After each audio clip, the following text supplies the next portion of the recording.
ងាយចាំប៉ាទិញភួយឲ្យណាកូនចង់បានអាភាពភួយនឹងអីទេអញ្ចឹងចង់បានអីចុះកូនអត់ដឹងដែរកូនស្រីប៉ាអើយមានរឿងអីទៅកូនកូនស្រីប៉ាអើយមានរឿងអីទៅកូនធ្វើមុខស្រពូនញញឹមរៀងអឹមអីតាកូនអញមានកាវៃទៅកូនស្រីកូនលឺភ្លេងការទាំងយំទាំងថ្ងៃកូនលឺភ្លេងការទាំងយំទាំងថ្ងៃធ្វើឲ្យកូនស្រីដូចជារងាណាស់ត្រជាក់ចុងដៃត្រជាក់ចុងជើងណាស់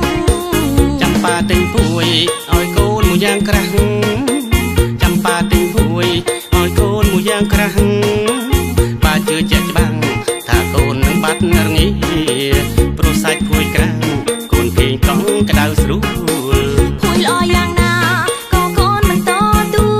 លភួយល្អយ៉ាងណាក៏កូនមិនតទួលខែនេះប្រែប្រួលរងាដល់បេះដូ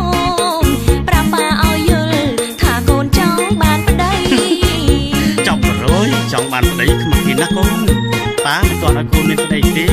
ព្រោះកូននៅក្មេងណាកូនក្នុងក្មេងស្អីទេប៉ាកូនធំអីតា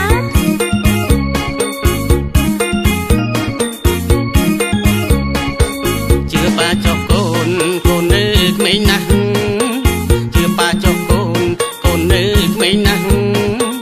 មិនទាន់យល់ច្បាស់មិនទាន់ដឹងការរៀងជ្រៅមិនទាន់ដឹងច្បាស់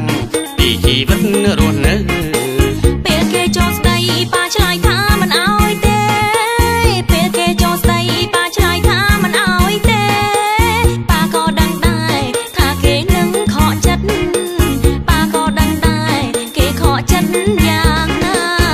ប្រុងអីលើមិនមែនធម្មតាប្រុងអីលើមិនមែនធម្មតាច្រើនដើរហឺហាមិនធ្វើការងារអីកុំទាន់យកប្តីព្រោះអីប៉ាបារម្ភកូនអរគុណហើយដែលប៉ាបានណែនាំកូនអរគុណហើយដែលប៉ាបានណែនាំកុំអីសោយធំព្រោះចង់បានប្តីពេកមិនអីទេប៉ាណាចាំឆ្នាំក្រោយក៏បានត្រូវហើយកូនអារឿងយកប្តីមិនចេះតែយកស្រួលនោះទេចាស់ប៉ាកូនយល់ហើយចាំឆ្នាំក្រោយចាំយកក៏បានដែរណាប៉ាណា